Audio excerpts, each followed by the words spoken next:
la papa va balela eka na forme balela eteo kibulu banoko baliao.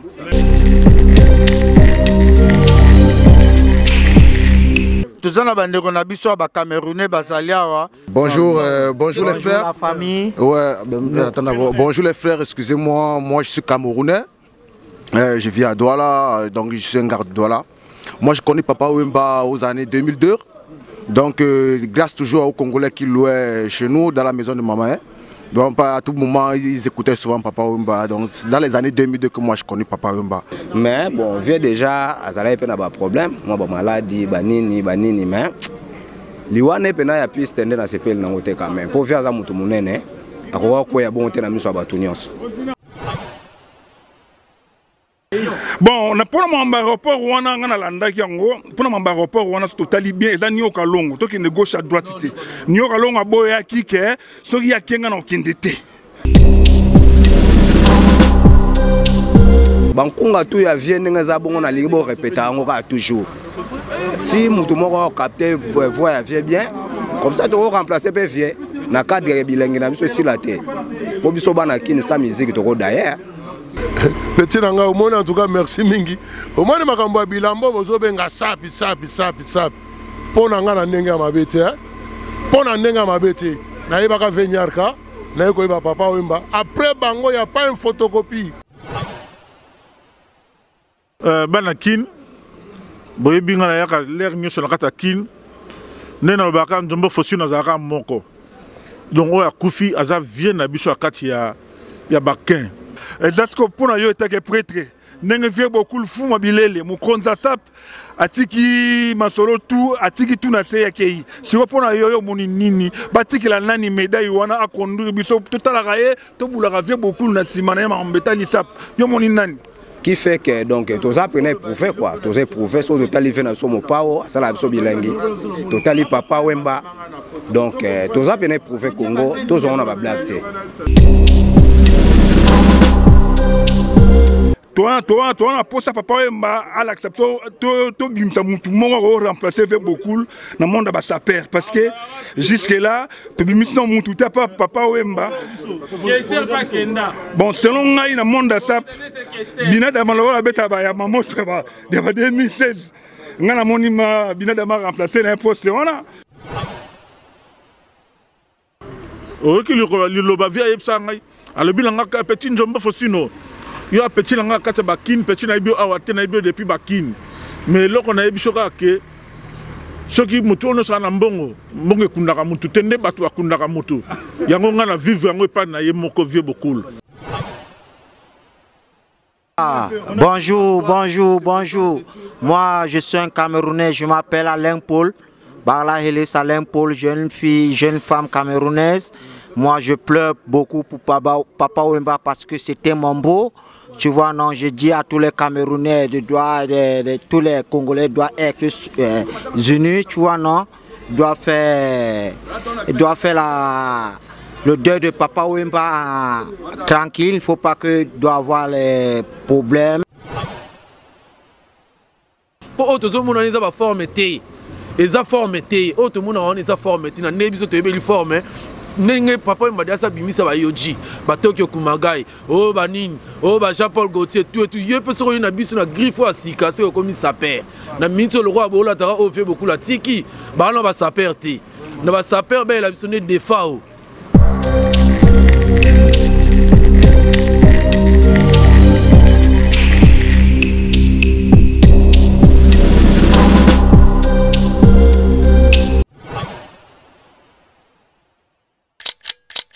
Bon, monsieur, tu vois, combo, tu ouais, bonjour, bon à Paris, bon à Suisse, bon à Londres, bon aux États-Unis, bon à Canada, bon à monde entier, Belgique, Togo Sanité, Hollande, Binobe Bozali, quoi. Bon, ceux qui te télémi boye, ezali pour toujours rendre hommage, n'avait beaucoup, Papa Wemba, au boye bi autotika biso, grand artiste mondial, on a bien artiste mondial. Pour lui avoir beaucoup, il y a la musique monde mobimba. Américain bakufisaki prince biso en Afrique tokufisi fait beaucoup donc il y a des gars et ma papa même batomoni que leki en plein makasi pour papa même bakufi na pays oyo ya origine a été akendaki musala akufi étant que soldat yango tozobenga vrai soldat comprendre siko selon yo ndongo tozoka ba rumeur kuna na kini que il paraît Kofi Olomide a tiki Bembe a commis na Togo. Action na ndenge salami bongo pas no le Léonine. Ouais, biso to na Paris, biso to na Paris. Biso to na Paris, bango baza kuna na Congo. Selon l'information de tous ba coup de fil, tous sur internet, tout et tout, ba expliquer biso que babi le même jour où il y avait beaucoup et yaki na kin, ba monaki Kofi Olomide azozo avion pour na Togo. Mais biso to na confirmation te to na ba vie na biso o ba sakuna na kin ba vie na biso ya poto ba sali moi nini moko kuna ba zobenga ba na poto bango ne ba confirmer biso que no ba mona Kofi Olomide azui avion ake Togo bon soki akenaki Togo to ebite so ezaki ba contrat o ya signaki ou soki akenaki Togo to ebite soki eza pour na trophée ndenge bazoloba soki akenaki soki azwaki avion to ebite po on a Paris to yoki ke papa na Kofi Olomide akufi to ebite soki azwaki avion po ya pi matanga on a Paris c'est ça. Merci. Bon, pour Marambetali, Zakari, Zakari a récupéré ma cambonio sur la kini qui est Maramba Matanga, tout comme dans mon toit Zakari. Et pas et ça lui vrai ou ça lui faux? Ouais, biso ba diaspora net fandi boye. Na minute sonne na zabo na Papa Africa. Bana moloka iba bien. Papa Africa, c'est un grand frère, c'est un ami. Donc oh ba yebra Papa Africa, te grand frère ya Zimbabwe. Yé aya on a Papa Wemba. Soki tozo ko loba masolo wana ke no Zakari azu charge avait beaucoup ngai pena mona kalamu étant que habitant à Funan ezolekelanga na habité soki na structure nini Zakari ngala yebi Zakari aza honorable député ya Lukunga biso toza bana Funa papa maman na Funa na ba député na biso ya Funa toza na bango ebele toza na ba tout ça va venir monsieur belé na kati ba députation na oui tout ça na bango ebele mais siko ezole ke la biso papa Zakari baba baswe oye ko zo charge ya matanga ya fait beaucoup na boule nini po tozola na le internet ezole ke la biso Zakari oza député à Lukunga oza ni gouverneur oza ni nani mais ezole ke la biso Zakari azui charge matanga ya fait beaucoup vous comprendre batu oyo bazana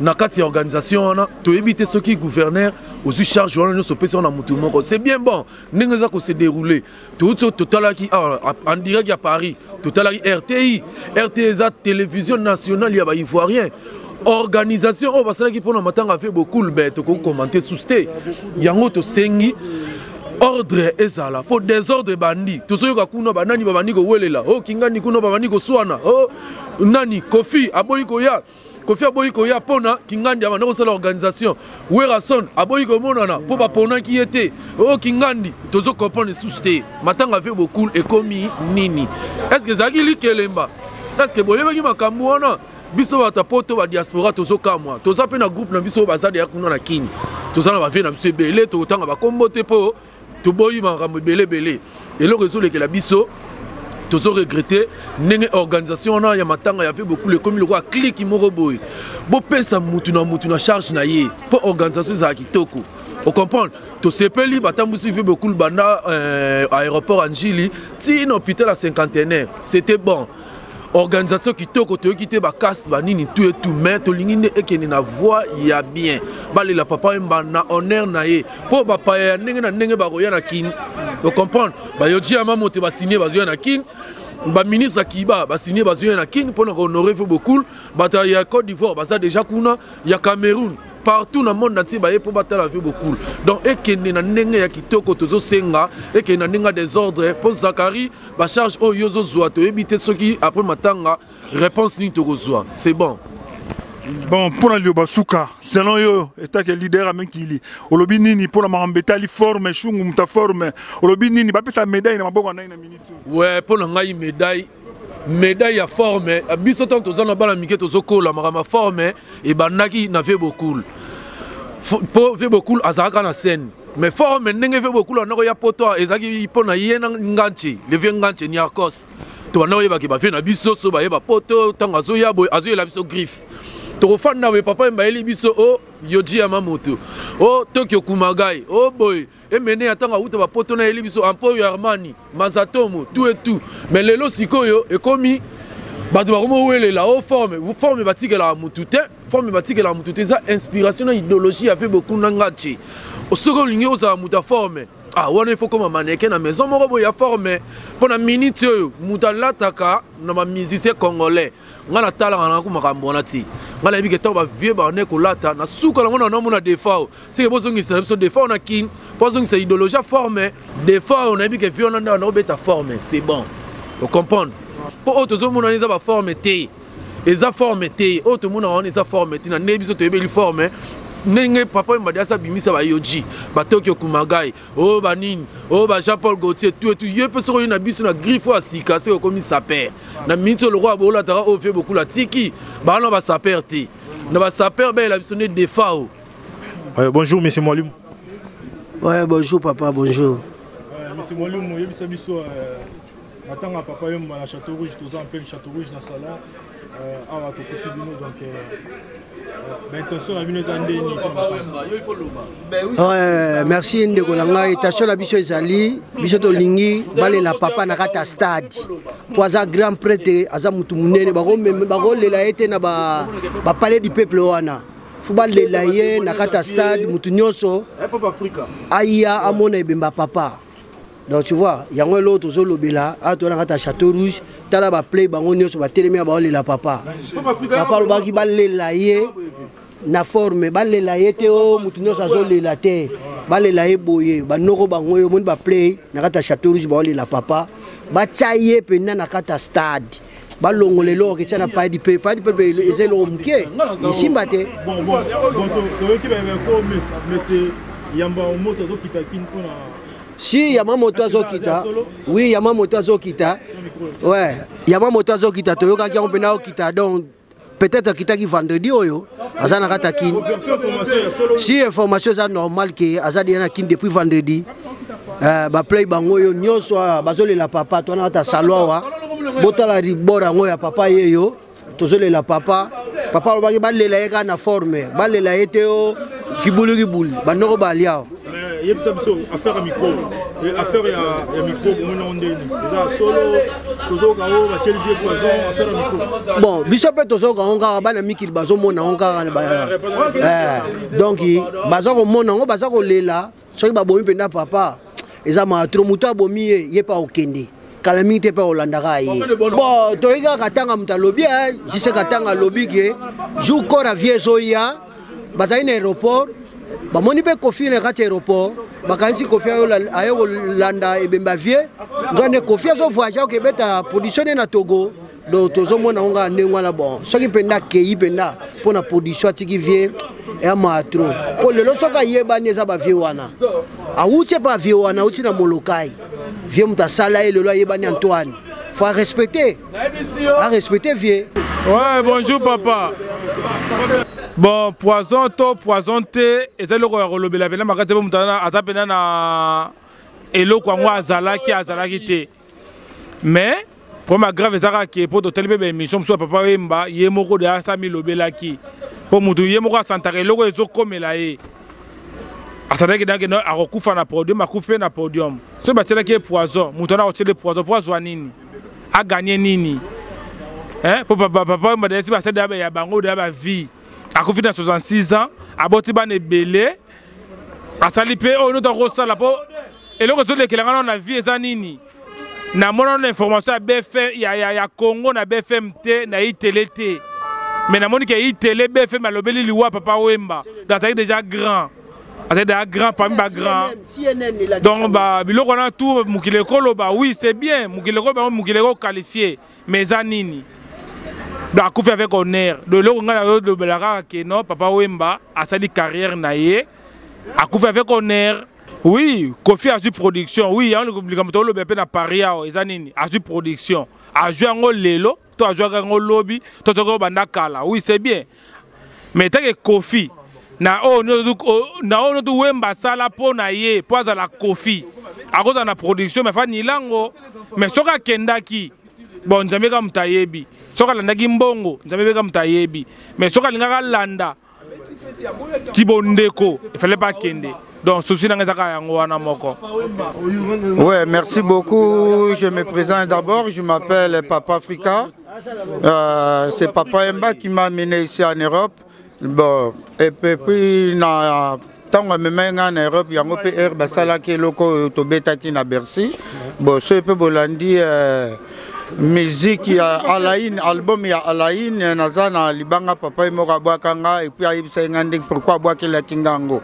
Bon, bref, likambo ya Kofi wana olobi, je vais pas aller dans le pour moi d'effacer des futilités, je ne vais pas entrer là-bas. Donc mon problème vraiment c'est à mon grand, à mon papa, icône, il y a un grand baobab qui est au perdre dans le Congo. Bon, les Congolais sont moutakufi baebi munene nae bref, nangina loba moi histoire moko pour na papa je regrette beaucoup na salaka émission anate parce que tant que petit frère nanga Zimbabwe belaye makasi bato babenganga vraiment je dis la vérité c'est pas que parce qu'elle est pas là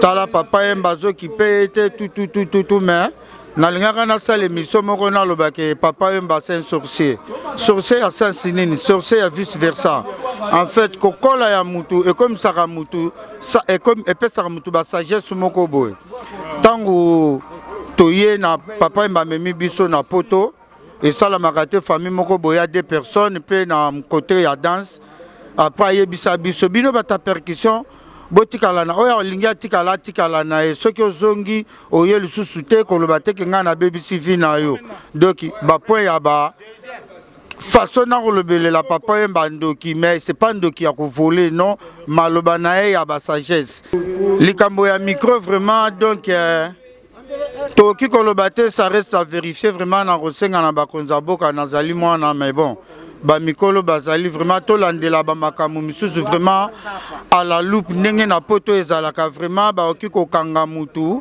tamsu balobi mutu oyo nde abomi mutu batuni alobi oui nga mutu na bomaki mais na enquête tamsu après 3 ans ba eko découvrir non yandima qui peut na ko protéger mutu mais c'est pas lui qui a tué c'est l'autre personne ce qui to landi vraiment likambo a micro vraiment ça fait mal quoi comment mutu na eko zo micro ceux qui ont bongisa micro, ils ont bongisa sur le podium, à Kiti Nango, après à Mati Nango, et le même personne, tant que papa m'a fait il sous que il sakara micro, or que ce moutoumene n'enga koywana, boko la nan ami ya mutukyo la micro.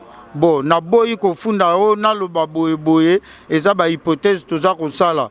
Ceux qui est outil na Mboka na biso na Congo ou na Côte d'Ivoire, c'est regrettable, ça fait mal vraiment. Bota la kabatu ya koboma, biso nyosu na mokili toza ba pêcheur to na ba masumu et on a nos qualités aussi. Donc il façon tanga bazo bisangai na 8h que papa mba kufi parce que nazaki na spectacle et première fois na beti sous na mwana nanga na âge à 5 ans. Moi je voulais danser na biso mwana nanga bon yo kita Orobina après, tant on a bandi, bon, on a landi et puis j'ai des images. Moi, on n'a pas bandi, Kobina, Nangaï, à même 185 €. To zongi, to lali, comme par hasard, bazo benganga, que non, viens à Koufi. Vraiment, on a visé qui direct, et ça, papa, parce que nous avons vu, nous avons ma cité, nous avons vu na famille, oh, viens à Koufi. Mais, on a un peu bloqué, Moutanga, bandi, tout, non, mais Africa. Oh, mais viens ne fait beaucoup la daït. Nazo répondre tête n'andinga kata ki na moni pe bapel les bandits ko landana petit nanga Christian Bengingai petit nanga petit sokoro ki ta Bengingai vraiment nazo nga considération et na la muki na cheka BFM TV na moni na lobaki souste na moni penza ke na BFM TV balobi doki c'était la vérité mais ça fait mal. Pour na moloka vraiment oh yaza ko se sentir vraiment azala na kobanga te vraiment asimba bon moloka ekosila nango te po moloka ezali ndako wana kaka te vraiment lelo nangi na claircir na batu et puis namoni na ba bemission mususu bazokoma moloka avec Y na suka non c'est I parce que biso na mboka na biso Molokai on met pas Y. En fait papa Wemba comme aza grand idole ndenge balobaka lelo na bisa batu mususu kombo ya Molokai eza kombo ya baveni ya Matonge ya quartier nae.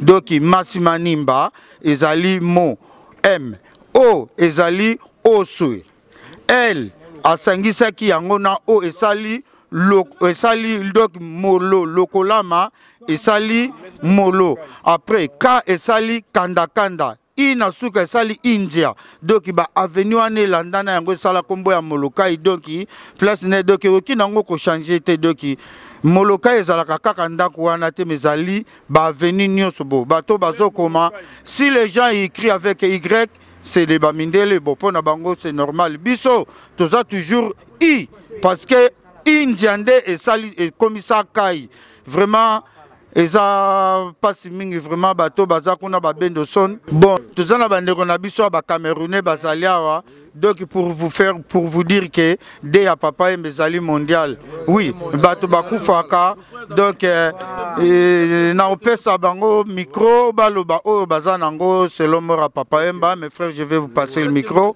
pour parler pour papa Wemba icône comme Manu Dibango voilà bonjour bonjour les frères la famille ouais bonjour les frères excusez-moi moi je suis camerounais je vis à Douala donc je suis un garde de Douala.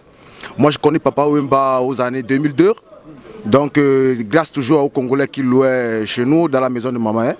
Donc, à tout moment, ils écoutaient souvent Papa Wemba. Donc, c'est dans les années 2002 que moi, je connais Papa Wemba. Aujourd'hui, Papa Wemba nous a laissé sur un concert en Côte d'Ivoire. Donc, vraiment, je ne sais pas comment expliquer cela.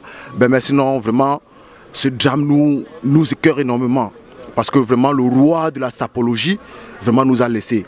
Donc tout ce que j'ai à dire, c'est que paix à son âme et que je veux justement dire aux grands-pères, aux grands-mères, aux pères et aux mères, aux frères et aux sœurs d'être juste forts. Qu'est-ce que tu retiens pour Papa Wemba? Ce que je retiens de Papa Wemba, c'est que je sais qu'il a beaucoup fait plaisir au public, aux Camerounais, aux jeunes Africains. Et nous a, ce qui m'a marqué, c'est que Papa Wemba était un très grand artiste. Donc c'était un très grand artiste, donc c'est ce qui m'a beaucoup marqué. Il ne connaissait pas la souffrance, il apprenait beaucoup aux jeunes aussi à avancer dans le bon droit, dans le droit chemin. Donc moi j'ai pas grand chose à dire, merci beaucoup. Ouais, je veux passer le micro au frère. Wow. Bonjour. Moi je suis un Camerounais, je m'appelle Alain Paul. Barla Hélis Alain Paul, jeune femme camerounaise. Moi, je pleure beaucoup pour Papa Wemba parce que c'était mon beau. Tu vois, non, je dis à tous les Camerounais, tous les Congolais doivent être unis, tu vois, non. Doivent faire le deuil de Papa Wemba tranquille. Il ne faut pas que doit avoir les problèmes. Tout le monde doit être... Est-ce que tu peux commenter un peu sur la mort de Papa Wemba sur le podium à propos du micro, tout ce qui Non, le rumeur dit que Papa Wemba, on l'avait dit à l'hôpital que non, tu ne dois pas chanter comme lui aimait la musique. Tu vois, non, quand tu aimes ton travail, tu dois seulement faire ça, c'est dans le cœur, c'est Dieu qui donne, tu vois, non. La mort, ça arrive n'importe comment, les gars, devaient être soutenus entre vous. Tu vois, non, Papa Wemba, lui, ce qui m'a marqué sur lui, parce que ça... Est-ce que tu peux chanter un morceau de Papa Wemba? Non, on peut seulement dire que non, courou. Bon, à tout à l'heure, les gars. Bon, tozolo va pour venir beaucoup pour na liwa ya papa na biso vraiment tozana ba regret ya trop. Na comme on a Dani de boss na kansi kinebi vraiment on a souci à trop ndenge via ki na podium boy vraiment plein de concerts via ki vraiment ba souci belé mais alors on a sepeli parce que là qui malobo ya banda ko lobana biso ke nga liwa na nga na moni kozana na kata scène. Et quand il a un vrai soldat qui a armé na maboko. Yande mona na Papa Wemba a kufina micro na vraiment na maboko vraiment et tout ça la biso pe moins valeur parce que l'activité que non ça vraiment un grand artiste. Donc vraiment to sepeli trop parce que qui ndenge monde mombele les papa par-ci par-là les papa Europe, Amérique, Asie, Afrique qui vraiment ah oui vraiment pour la production les solo à toi qui production à Togo ndenge salaki mais toye koyoka na sima ke anilaki yango ke concert ezate et parce que vie na epena oyo asala ye azala adaye bon na pona mamba aéroport wana nga na landaki yango pona mamba aéroport wana totali bien eza nioka longo tokende gauche à droite te nioka longo aboyaki ke soki yakenga na okende te alobaki yango par-ci par-là bayebi ke nioka longo aboyaki yango soki yake nga na okende te yango wana pour éviter les problèmes, moi, je suis le roi de papa, je suis Kofi, je suis et tout. Mais là, on a dit que moi, je suis dans le monde, ça perd. Toi, on a posé papa, à l'accepter, tout le monde a remplacé beaucoup dans le monde, ça perd. Parce que jusque-là, tu as mis dans mon tout, papa, bon, selon moi, dans le monde, ça Bina Damalora, maman, 2016. Ngana monima bina dama remplacer na poste wana bina dama ozani poste wana eza en gravité parce que tolanda mutolo beta ba collection ba nouvelle collection c'est ça vraiment donc elo boye zate boye bina dama na minute côté ba collection et récemment ya mamoto fa to na kin et ozala kitoko bon moi c'est Bijou Lulendo. Bon, tous en Château Rouge, toujours dans matanga ya Papa Wemba. Bon, papa Wemba, mes condoléances dans la famille, Papa Wemba biologique, et puis dans le peuple congolais, et puis dans Viva la musique, et puis dans tout l'Africain, tu perds des icônes de musique africaine. Bon, on a eu une polémique et on a certainement on peut savoir mes condoléances nanga. Oh, gauche à droite non, tous ces gens sont Koundé Bembe, total après. Bon, son muta Koufi. Et ça a toujours makamelo marébélé. Mais un grand artiste, c'est un grand artiste africain, Papa Wemba. Tout ce qui a été remis, on a Kofi, on a non, total tout kundaye après tu vois pas de polémique. Bon, mon papa Atiki Matang avait beaucoup la suite contrat en tout cas pena ngana loba makambo na moni et puis bon azwaki production mais à kenda gité à 4 parce que fait beaucoup la vie naé azwaki production beta na Togo mais akoko beta té balobi accueilli parce que on moni na avion bon so moni na avion en tout cas ngana loba likambo na moniteur ngana ba oyo ngana yokaki parce que ngana monité bon obi que soki bembeza plus ma kambisa laka moni nazo trop profiter donc na loba non il y a peuple congolais nani ba polémique té o akenda en tout cas nazo be profiter na ko nimango té bien na ko loba non akenda non parce que nazo be profiter pour na ngana yebi que Kofi Anila qui concert soit akenda sakenda nazo be profiter mais nazo be profiter mais aux censé tous les laver calmement on il y a tous les Congolais basés en France, particulièrement dans Château Rouge, tous les laver calmement, mon boulot troublé, qui met à la sécurité à ma case, parce que papa baroye belé, tout ce venir à Congo, et ça la polémique, la singa ministère congolais, tu vois ça, ini, t'as la vie accueillie. Bonjour, Banakine, donc, dès tous aboyés, tous en matanga papa, donc, nous mon monde lié brusquement, donc, et ça, bien, on a gâté mi thème, on a biso quoi, dès tous aboyés, tout père de baoba. Papa na biso nyonso papa bana Congo auto kende donc ma vraiment za na mitema quoi nde toza boye to ebité to zula susu papa wapi bon ba souvenir ya bien aux ans on a vie avec beaucoup souvenir ezebele pour la vie kotala na ko timba na nga nde naza bo Jackson Malanda au Paris bi na Jackson donc ce qui vient te na nga na Jackson te vieux pena fongola biso miso apesa so ba courage depuis ba sefa tozo kende donc vieux nem da telemisa biso quoi pour le loto e ba okanga mo ba 1000 ba 2000 ba 3000 ba 5000 donc ça courage à vieux et puis grâce à vieux mingi peut to mata ba kotoyo photos à reconnaissant donc son atteint sur 100% ya bato baza ba congolais nazo zo déjà moins 50 oyo vieux a matisa et puis les loba famille PCP là ba mo zo ba mbongo na bango à partir et à vie. Selon polémique, ils ont les Kinina à Paris qui a poisonné fait beaucoup le micro. Pour analyse bon, pour la ligambo poison, bon, on a coquille vraiment pour mettre cette mingité pour voir déjà ça d'ailleurs quoi. On a d'autres pas sur les akatinanga, mais bon, vient déjà à Zalaï pena ba problème. Moi, ba maladie, banini, mais liwane pena ya pu stender dans ces pays nangote quand même. Pour faire ça mutu munene. Ako ya bon te na miso abatu nyonso donc na sepel nango te mais là c'est salami liwa vie bon exactement compliqué quand même Bon message nini yo kopesa pona bana monde entier o ba yini papa oyemba ba linga ravi beaucoup famille biologique na ye ainsi que fief na ye bana monde local na orchestre tiki vivre la musique. Message na otiga gara pona monde entier. Donc vient nga bon pena za vie mo bien. Parcours n'en soit vivre bien et puis ça li que biso peto za la bien d'être. Donc sur les autres zabo c'est vieux. Donc ba bien na yo atiki les biso des abisso. Héritage atiki za biso quoi. Et ça te ko héritage ba biloko sur ya bande unité. Atiki héritage vivant. Ba to tambula ba régional idéologie ya mon local. Vous comprenez. Donc vieux pena pa na biso ako si la jamais quoi. Ako si la jamais donc atika li na mitema na so pour na libela. Et puis côté azali en tout cas nzamba simba moli moné makasi. Azala bien, abombaye bien quoi, abombaye. Bon, pour la musicien vivre au Yatiki, bon, bon, abandonner boulot quoi, poser boulot na bino, biso pe tozaka na ba fan na bino quoi, to soutenir toujours quoi, pour toi bana molokai. Ils comprendre. Donc tozaka na bino quoi, mais bankunga tout ya vie ngenza bongo na libo répéter ngoka toujours. Si mutu moko capter voix vie bien, comme ça tu remplacer pe vie na cadre bilingue na biso si la té. Po biso bana kini sa musique to ko d'ailleurs, to liaka na musique, to lala na musique, to lata na musique, mamnyo to sala ngoka na musique. Donc nous les aussi la té, vivre la musique et aussi la té ne mo lobaki. Faut donc continuer toujours quoi. Balobi to moni na Facebook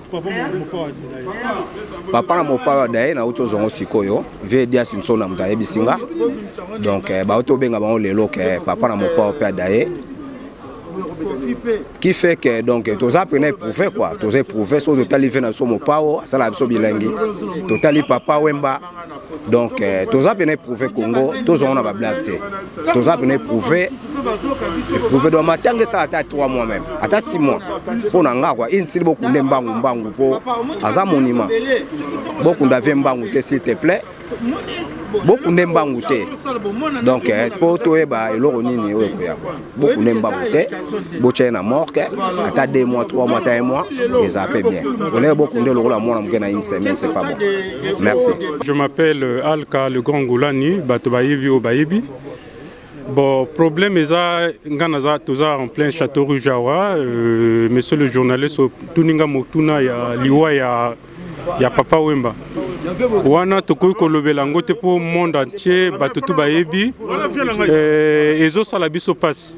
Hein, eza passe mingi, ngana za moto moi na Pointe-Noire, c'est-à-dire babochinga na Ponton, ngana Congolais à Brazza, mais tozali mboka moko, hein, c'est-à-dire Congo Kinshasa, Congo Brazza. Na minito tozole la ekumani pour na respect na bandina pour na ba condoléances pour na famille na biologique hein wana eza plus important to ko bossa na ngote bana na ye na famille na mobimba. Bon maintenant biso tozali ba pleuye na kacha en plein Château Rouge. Bon ngai na koki ko pesa confirmation te hein tozana poto quand même to kolipe awa pe na poto. Ngai na koko lobate que non que ça confirmé les kamba micro ou bien ba PC poison so kindenge nini photo mona nan ba preuve ou bien eza la problème à autopsie so que autopsie lobby que médecin lingo lobake eza problème micro wana tundimi mais ngai na koko confirmé te quoi na koko confirmé te monsieur le journaliste so que eza problème à micro so que eza problème à santé. Donc, nako koyebate faut toujours ba confirmation pour nako confirmer ngo. Banakin, boyebi ngana yaka l'air mieux sur la carte kin. Nena baka nzombo fosi na zaka moko. Donc oya kufi aza vient na biso akati ya bakin. Malgré tout via ke kufi na kati ya mboka wana atiki biso na ba posa ba mawa ba mebele et lokato senga na bino banakin boza calme.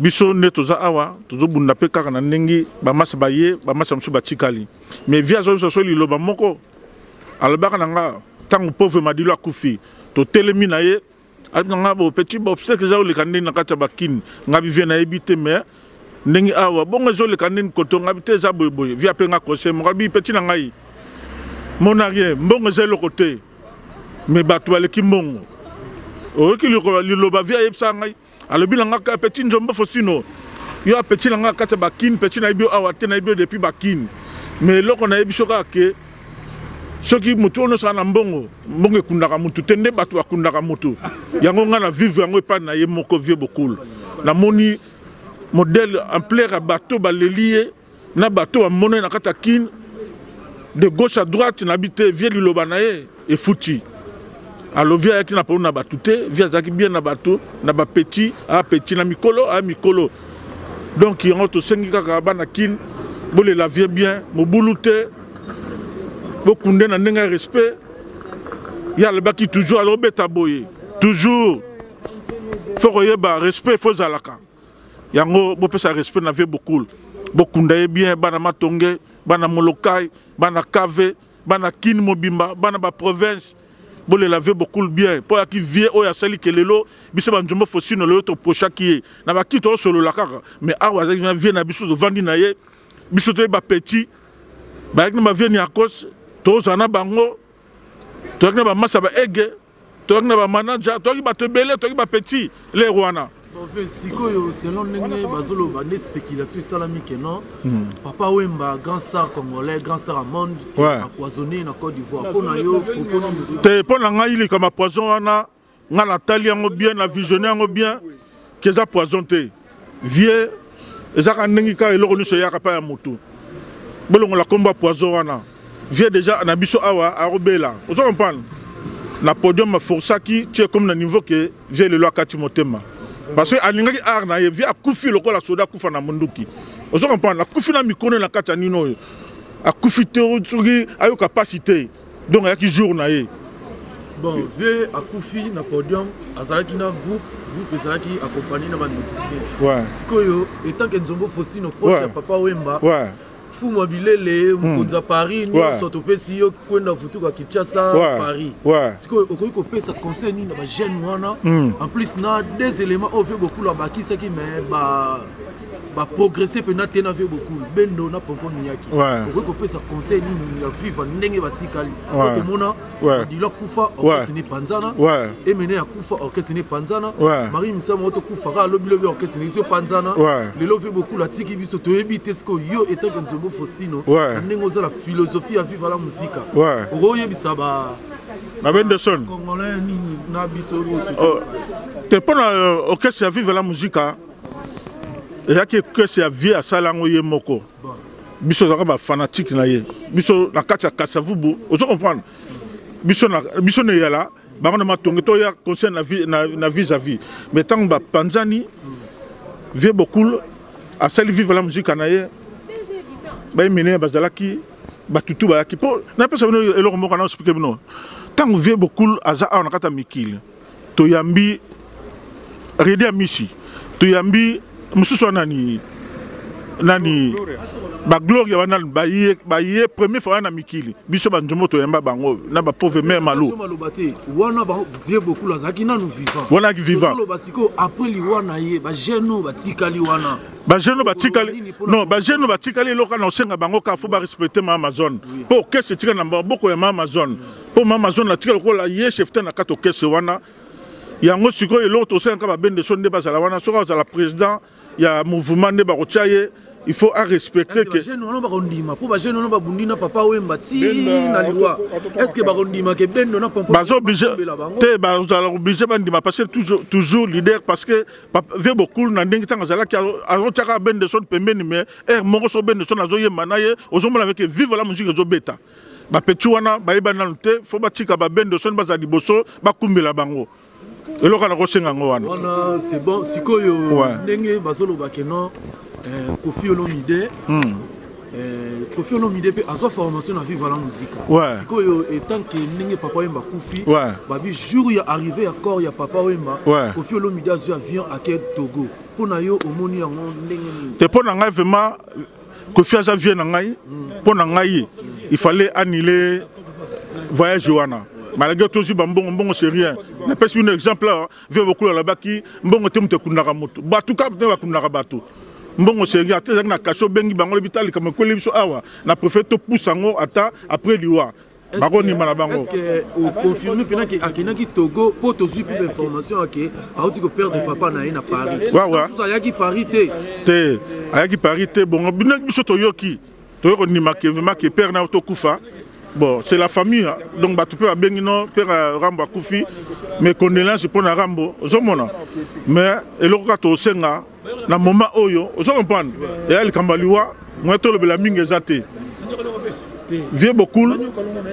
Au moment où on a Kofi petit naïe, ataba soanaka, mais ça petit naïe. Malgré tout vieux beaucoup la kena bakanda, on comprend. Mais toujours pas accueilli tam sur sa limite naïe. Donc bon landangote que ono, bazakna bakanda bazabte, ba master te mais bazali lekina kulutu. On comprend. Donc ba polémique wana ezalate. Botika Kofi pe aller la vie naïe. Pendant Kofi n'a voyagé Togo qui Togo, atiki Viennaye, ou à Salaye, Togo qui Togo, vraiment tout bazan ba regret pour Marambo Kofi à Sali, pour na yo était que prêtre, au lobby nini pour Marambo vraiment. Merci pour la question. Donc pour na ndenge Kofi à Togo, totika ba fitilité, totika ba makamu mususu, total nan o tozali nango. Toyebite pourquoi KIP donc il vit là-bas. Ngai papa et ma maman na poto batu ba lo baté parce que oh non le bapo muta Kofi non. Donc a vivre na musique na wana soki tozo kende boy tozo kende ba fitilité. Donc toza ba mikolo to ba nini toza kosala. Nini to kosala. Donc ozomona Kofi sera ke po accueillir Togo aza musicien. To ebito sera za kosala nini parce que après mort Togo vivre, ça me fait pas plaisir. Donc que ce nom me repose en paix à Papa Wemba mais toyebite totika ba fitilité ndenge pe ba journaliste bo poser ba question yo ezali mabe po na okiko le beloko moko lelo Papa Wemba kei mais to le ba logique des choses côté penza ba rumbo biso ba congolais to lingaka maintenant on regarde à côté de Kofi Olomide parce que Papa Lutumba a ça comme Mukolo. Donc il faut respecter les messieurs là. C'est pas que les lorsqu'ils qui fait confiance Koufi, si ma batusu ba comme qu'on va confiance à la qui danger à Yemba boy non. C'est le moment ya ko bongisa. Toti ka ko soit na kabanine. Et puis na ngina pesa mais le komoko ya moi suka ngai nazali musicien papa et ma memanga na poto merci mingi papa que ton âme réponse en paix mais na mboka na ngai nazali nazwa ki sale pour na lelo samedi. Mais malheureusement, ça les a qui déjà qui na rosala yango le 7 mai na Poitiers 86 000 Poitiers département 86 000 Poitiers donc bana Poitiers nyonso ba yebi ba président Tonton Bokelo tout beaucoup de gens ici donc et que la histoire parce que mutakufi mais matang eza ko continuer na linga ki na lemba me batu babi non papa friko koki kotika te parce que c'est ton papa c'est ton grand donc il y a ce question sous kato ba ki ça pour clôturer exactement pour na yo était que prêtre nenge vie beaucoup le fou mobilele mukonza sap atiki masolo tout atiki tout na se yakei si pour na yo moni nini batiki la nani médaille wana a conduire biso tout à la raye to bula vie beaucoup na simana ma mbeta li sap yo moni nani bon ngana kiko lo baboye na moni nanu mutute mena kiko ko bwaka mwa ba cible donc côté net bilele ndenge lobi tozala ba franc tozala ba naïveté ngana kiko loba jibe pia na lataka kitoko ceux qui bolingi boloba côté comportement il peut changer parce que nous tous on a nos défauts Adolphe Dominguez azala alataka vrai tozana ba bato belé o ba lataka pe kitoko ba manda chante alataka pe kitoko et ces personnes là on peut pas les négliger parce que les lorsque comme na ba 60 ans ba nini azo sala ndenge papa mbasala ki a mérité donc moi trop batou mukio na tangi wana bazape batou o ba okiko kanga pe place ata bino papa mbazai ko sala boy ngana sala boy papa mbazai otambola boy na landa pe metamboli la papa mba a changé caractère banini tout pona ko kanga trou na côté musique bazali belé oyo tozali na bango to respecter bango to linga ko réparer te mais to prévenir. Merci. Je m'excuse, en tout cas, merci Mingi. Les alliés passent Mingi, et donc on a se présenter comme on a GG Moutete là, où il y a Yebingai, toujours merci, Tozaka Bana Congo. Merci. Bon, question pour nous, tout été qu'il y a un abisso à Paris. Vraiment, Tozo Kaba, Barimer, ils ont participé à la polémique et l'équipe trop. Tobungisi grand artiste, le voilà Papa Wemba, mais polémique, il y a trop. conseil nini opesa bato ya polémique bolo tia badésordre na internet na Facebook conseil nini opesa bango? Bon, en tout cas, merci mingi na question na o souci na nga yango wana ya surtout pour la polémique ya liwa ya Papa Wemba. De toute façon, na pesi na mes condoléances na ngai mingi na famille ya Papa Wemba, ezala bana na ye, ezala mama Rose Amazon. En tout cas, mes condoléances na Congo Mobimba, na biso bana Congo, et puis sans oublier encore mes condoléances na famille ya Kofi Olomide na ndenge auti ko bungisa papa na en tout cas Rambo Vieux Joniko, mes condoléances. Bon, et là on a kosenga polémique totika nanu Papa Wemba ba enterré et comme makambo ya ba discussion oyo que ce soit même ba Congolo baza ko Kongola ba mbongo bazo sala ba cotisation. Oui, ça va, mais boye ba cotisation na Papa Wemba, il a sa famille, azana bana na ye bozala conscient, bambongo wana bo remettre na famille ya Papa Wemba botika ba polémique comme koyoka oyo mutu boye, oyo sali sale, oyo cotisation. Oui, bozala ba commerçant na liwa ya Papa Wemba te, en tout cas toi enterré to pese dignité na ye. Onyo sasala ki pona biso lukumo ya memaki mboka na biso na liboso na musique na biso ya Congo. En tout cas, to respecter yango, to respecter tangu ya salaki na tango ya tiki biso. En tout cas, to zala na mawana, to tika biloba loba, o sala ki boye, micro kende ki boye, ezonga ki boye, sala ki boye. En tout cas, pona nini kaka ekolo na biso, soki mutu akufi artiste ou bien moi mutu, oya yebani mutu munene, faut toujours polémique ezala, ba poisonner, ba sali boye, il faut toujours l'isolo wana mabe, il faut ebima ya polémique. En tout cas bande konanga na senge na bino, arrêtez-nous to luka to progresser to kunda Papa Wemba na honneur na ye na dignité na onyoso asali pona mboka na biso to boite akina mabe na ye to boite. Mais to quand même to arrêter polémique, to arrêter botika ba Facebook na bino, ba internet na bino, botika ba discussion wana famille ya Papa Wemba balembi ete bango moko pe bakoki kozwa charge ya Papa Wemba bakundi Papa Wemba. En tout cas botika kosakana na liwa ya mutu wana na grande personnalité wana pour m'embetali forme na minute oyo to bungisi pape de la sap siko pona yo ba oyelango ba otikela nani selon yo idée na yo pesi ni ba otikela nani pour m'embetali sap petit nanga au monde. En tout cas merci mingi au monde makambo ya bilambo bozo benga sapi pona nga na ndenge ya mabete pona ndenge ya mabete na yebaka venyarka na yekoyeba Papa Wemba. Après bango ya pas une photocopie ekozalaka te, bakolataka na bango babilamba na bango, mais mutu moko akokoka lokola bato wana akozalaka na bango te. Puis mutu moko mpenza azali saper, il y a pas un saper na bakongolais, saper azali te, bango tu bazali bacollectionnaire, bango defort bango tu baza kaka bacollectionnaire. Soko te omoni basaper ya lokola ndenge toaki na ba Elton John. Omoni Elton John c'est un saper parce qu'ala taka ndaku moko. Un saper ala taka ndaku moko. Yo lati Yoshi, olati Kotoyo. Omoni wola ozana kizobazoba na garde-robe na yo. Eza kizobazoba ya collectionneur. Un saper faut la taka ndaku moko. Donc pour yo saper azate na Congo. Non pour nga saper basi basila na bango. Merci beaucoup. Saper basila petit na ouais. OK.